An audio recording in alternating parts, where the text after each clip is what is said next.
By the time I realized, my thumb was automatically swiping left on anyone who listed gay in their profile. I'd already told myself 100 little lies about what I was doing. Just not my type, I'd mumble as I flicked past guys who were clearly out, clearly comfortable in their skin, smiling in group photos at Pride, or holding a drink in some gay bar I still hadn't stepped into.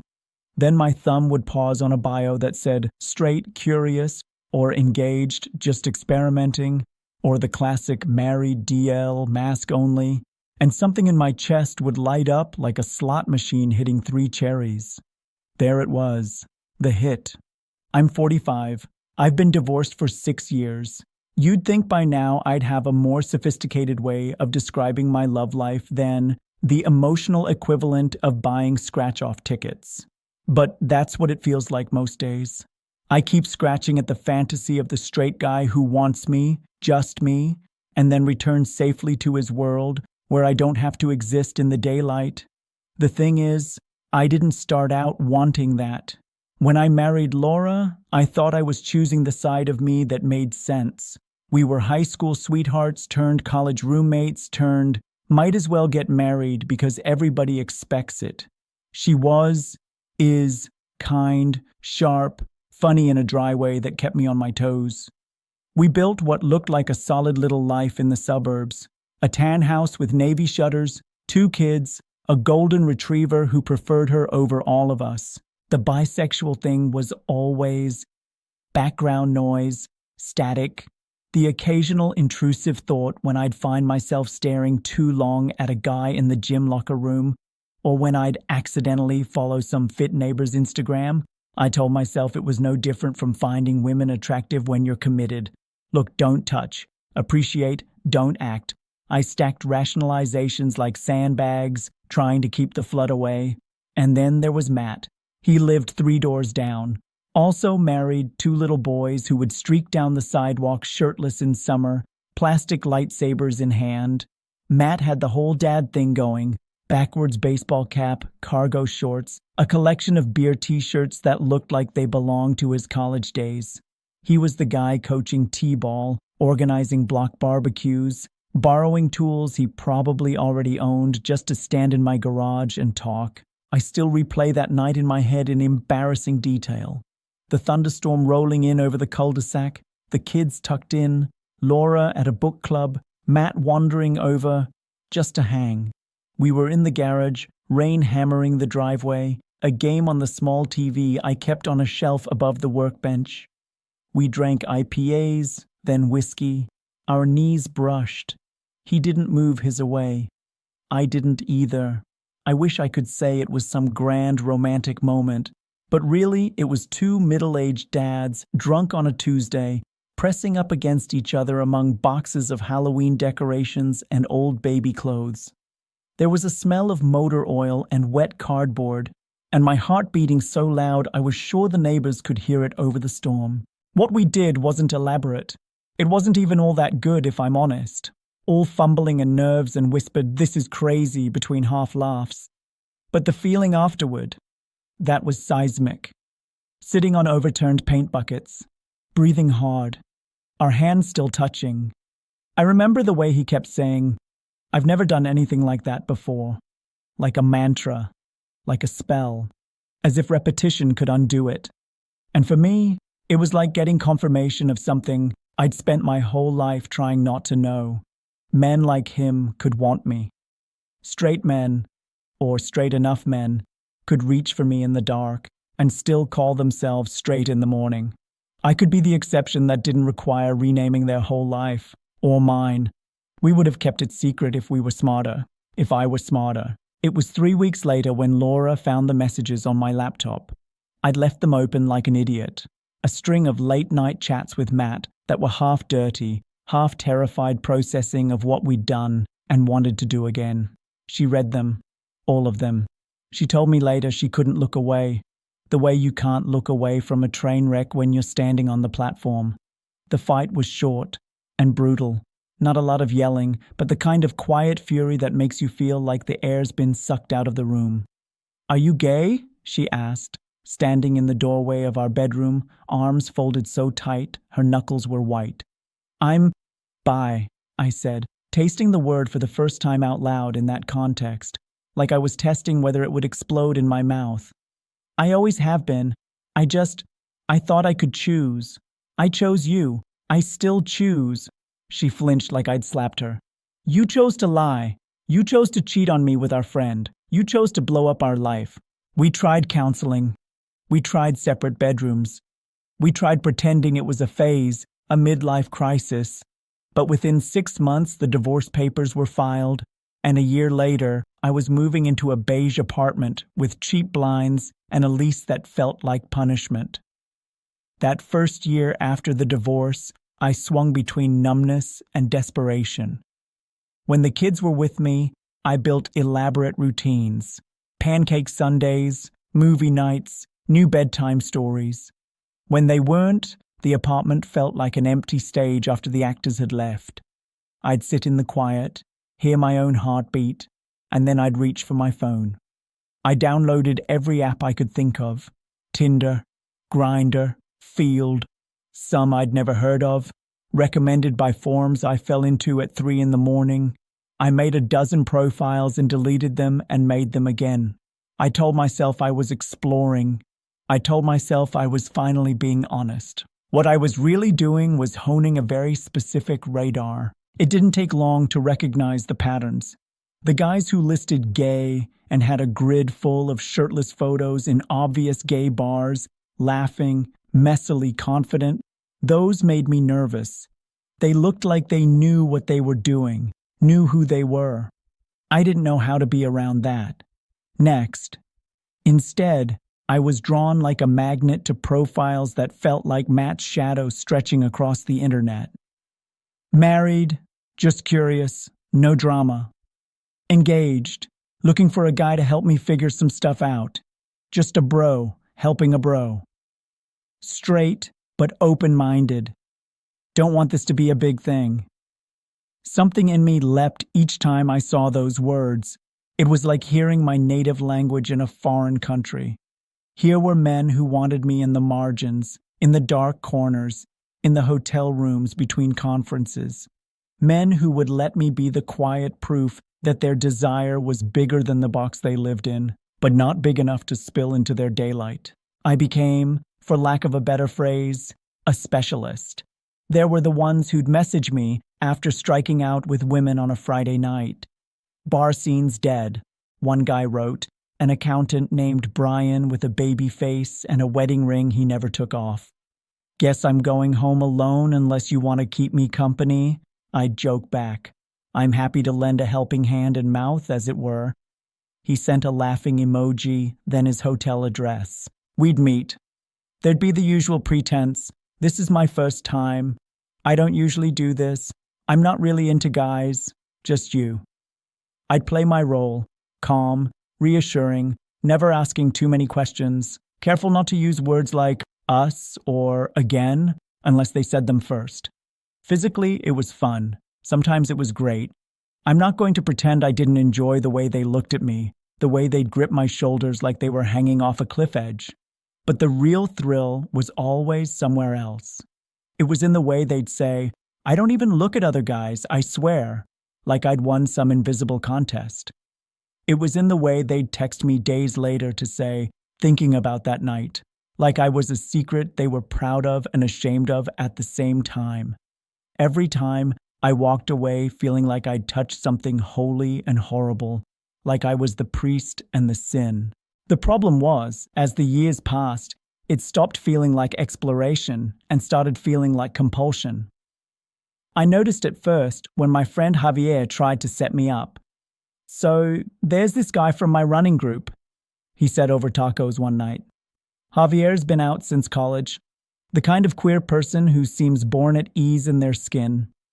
He's smart, cute, also divorced, very much into men, so you don't have to wonder which team he's batting for. I laughed, but something inside me tightened. That's nice, I hedged. What's his deal? His deal is he's single and would love to meet another bi guy who isn't 22, Javier said, giving me a look. He saw your picture at my birthday thing and practically nudged me into the street. We set a date for the following Saturday. I checked out his Instagram, photos of him hiking, smiling with friends, holding a rainbow flag at some march downtown. He seemed kind, normal, available. By Thursday, I'd matched with someone else on one of the apps. Just curious, never done this before, a profile picture of a guy in a flannel standing next to a woman with her face cropped out. We started messaging. It got flirty, then explicit. He told me his wife was out of town for the weekend. I didn't even feel myself making the decision. I just texted Javier. "Hey man, something came up on Saturday. Rain check?" He sent back a thumbs up and a no worries. But the next time we hung out, he watched me in a way that made me feel like he was peering behind my eyes. A week later, over coffee, he said, "Can I ask you something without you getting defensive?" "Probably not," I said, but I tried to smile. "Why do you only seem interested in men who can't really have you?" I looked down at my latte, tracing the ring the cup had left on the table with my finger. "That's not true," I started, but even as I said it, my mind flicked through faces. The married ones, the engaged ones, the ones who insisted they were straight, even while touching me. A montage of wedding rings catching light in dim rooms. "Okay, it's mostly true," I admitted.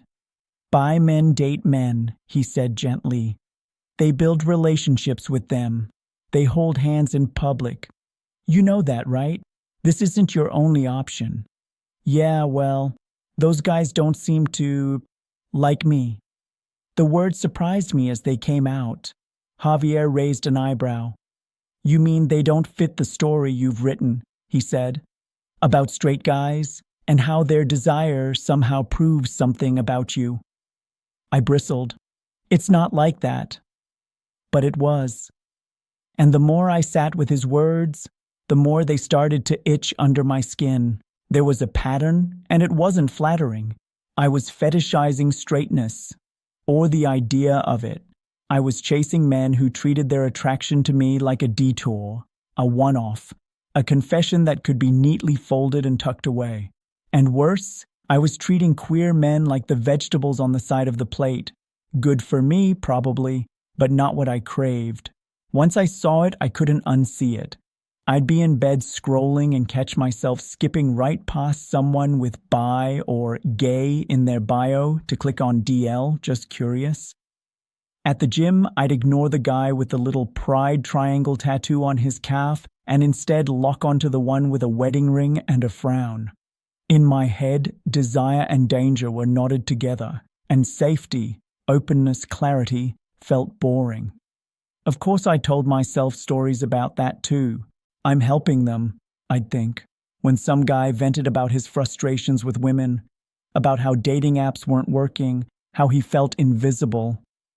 If I can offer a soft landing, a little comfort, what's the harm? If he wanted a helping hand and mouth, as I joked with Brian, who was I to deny him? The harm, I slowly realized, wasn't just abstract. It was in the way I disappeared in those encounters. I was a pair of hands, a mouth, a body. Never someone they wanted to know beyond first names and hotel room numbers. And I played along. I played my role so well, I forgot I was capable of wanting more. Figuring that out didn't magically change my desires. I still feel the pull when a straight guy looks at me in that hungry, scared way. My body doesn't care about my ethical conundrums. It reacts to the electricity of forbidden things, the thrill of converting someone, even when I know I'm not actually converting anyone. What has started to change is what I do with that pull. Last year, after a particularly hollow stretch, 3 hookups in 2 weeks, all of them with men who left my messages on read after, I signed up for a queer men's discussion group at the community center downtown. The flyer said, for gay, bi, and questioning men, 21 plus exploring desire, shame, and connection. If you want to make a midlife bisexual man uncomfortable, put all his issues in one sentence like that. The first night, I almost turned around twice on the walk from my car. The building was brick, with a rainbow flag in the window and a bulletin board full of flyers for drag shows and parenting groups and HIV testing. The room itself had bad fluorescent lighting and a circle of mismatched chairs. A pot of coffee sat on a side table next to a plate of store-bought cookies. There were maybe 10 of us, all different ages and races, some animated, some hunched in on themselves. The facilitator, a gentle guy in his 50s named Marcus, started with name and pronouns and "What brought you here?" When it was my turn, I heard myself say, "Hi, I'm David. He, him, I'm 45, and I seem to only sleep with straight men." There was a beat of silence, then a ripple of knowing laughter. "Welcome, David," Marcus said. "You're in good company." As the weeks went on, I kept going back. I talked more than I expected to. About Matt, about the divorce, about that particular high I get when a man insists he's not really into guys, even as he's undressing. I talked about the way it validates me and erases me at the same time. One night, a younger guy named Eli, maybe late 20s, mullet and chipped black nail polish, said, "I used to do that with women, like chase straight girls who made out with me when they were drunk but would never date me. And honestly, it was easier than trying to date other queer people. Because if they never fully chose me, they also couldn't fully reject me. The story was always, they're straight, not, they just don't want you." The room went quiet. I felt like someone had let air into a part of my chest I'd boarded up. "Yeah," I said. "That sounds familiar." It sank in slowly. I'd been protecting myself. If a married guy never left his wife for me, well, that wasn't a failure. That wasn't about my unworthiness. It was just the nature of the arrangement. I could sit in perpetual, almost chosen status and never have to confront the possibility that someone could know me fully and still walk away. Sitting in that circle, hearing other men talk about their patterns, I realized I wasn't uniquely broken. I was just reenacting my own closet over and over, wanting what I couldn't have, hiding in shadows, letting other people's denial define me. Something else happened in that group too. I started to like them. That sounds silly, but I mean it in a specific way. I started to feel drawn to them, not just as comrades in shame, but as people I might want to be close to. Marcus with his dad jokes, Eli with his nerdy anime references, Jamal with his soft voice and sharp observations about race and desire. I noticed the curve of someone's smile and didn't immediately categorize it as off limits, because they were too gay, too visible. One week after group, a guy named Aaron asked if I wanted to grab a drink. He was my age, salt and pepper beard, kind brown eyes. His divorce story was less dramatic than mine. Wife knew he was gay before he did, according to him, but the loneliness afterward was eerily similar. We sat at a quiet bar, nursing beers, talking about everything from our kids' soccer games to the first time we'd ever admitted we liked men out loud. He was funny, thoughtful. When he walked me to my car, he didn't lean in for a kiss. He just squeezed my shoulder and said, "I'd like to see you again, if you're open to that." Everything in me wanted to run. The part of me that chases hotel rooms and half-whispered, "This doesn't mean anything," started scrambling for an exit. I could almost hear my own excuses drafting themselves. "I'm not ready. I'm too complicated. You deserve someone who knows what they want." Instead, I took a breath and said, "Yeah, I'd like that too." I won't pretend that from that moment on, I became a paragon of queer relational health. I still mess up. A few months ago, I caught myself back on an app, chatting with a guy whose profile said, "Engaged, don't want to risk anything." The old thrill rose. I felt my heart doing that humiliating little rabbit beat. But now, there's a second voice, one that asks, "What are you hoping this will give you that you aren't willing to ask from someone who can actually show up?" Sometimes I listen to it, sometimes I don't. When I don't, I try at least to be honest with myself about why. With Aaron, I'm learning a different kind of excitement. It's quieter, less cinematic, It's in the way he texts me a photo of his dinner and says, "Tried that recipe you sent?" Or the way he holds my hand as we walk down a public street, no one knowing if we're partners or friends or brothers, and us not caring. It's in the way he says my name in front of other people without flinching, without trying to tuck me into a side compartment of his life. We're not boyfriends exactly. Labels still make me skittish, but we're something. Something that would have terrified me 6 years ago. Sometimes, when I'm lying in bed after he leaves, I think about Laura, about how she looked at me when she said, "I don't even know who you are." I wish I could go back and tell her that I didn't know either, that the answer wasn't gay or straight or even bi, so much as someone who keeps choosing to exist in other people's shadows. Someone who thought being wanted at 3 in the morning by a man who'd delete my number at dawn was the best he could get. What I want now feels more complicated and, somehow, simpler. I still find straight men attractive. That's not going to evaporate. Desire is weird like that. It clings to old narratives, old templates. But I don't want to be the secret anymore, the detour, the helping hand that vanishes when the problem is solved. I want men, queer men, bi men, questioning men, who can see me in daylight, who can say, "Yes, I want you," without needing to add, "But I'm still straight though," like a disclaimer. I want to be curious about their lives, not just their ability to prove or disprove something about mine. I don't know exactly how to get over my fetishization of straight men. Maybe over isn't even the right word. Maybe it's more about noticing when that old script starts playing and choosing as often as I can not to follow it all the way to the end. About building connections with queer men that feed the parts of me that have been starved for years. About forgiving myself when I slip, without pretending the slip means I can't do better next time. I'm still that guy some nights, thumb hovering over straight, curious, heart pounding at the thought of being someone's first. But I'm also the guy who texted Aaron this morning a dumb meme about middle-aged back pain, and who laughed when he responded with, "Guess we're officially old. Want to be old together on Friday?" There's something profoundly unfetishizable about two men in their 40s buying fiber supplements together at Target. And yet, when I imagine that, his cart, my cart, our kids' snacks mixed in together, my chest loosens in a way the secret hotel rooms never quite managed. Maybe that's the real experiment now. Not how many straight men I can attract, but how much of my own life I'll allow myself to inhabit. How fully I'll show up to whatever comes next, even if it doesn't match the fantasies I built in a garage on a stormy night with a neighbor who could never look me in the eye afterward. I used to think my story was about straight men.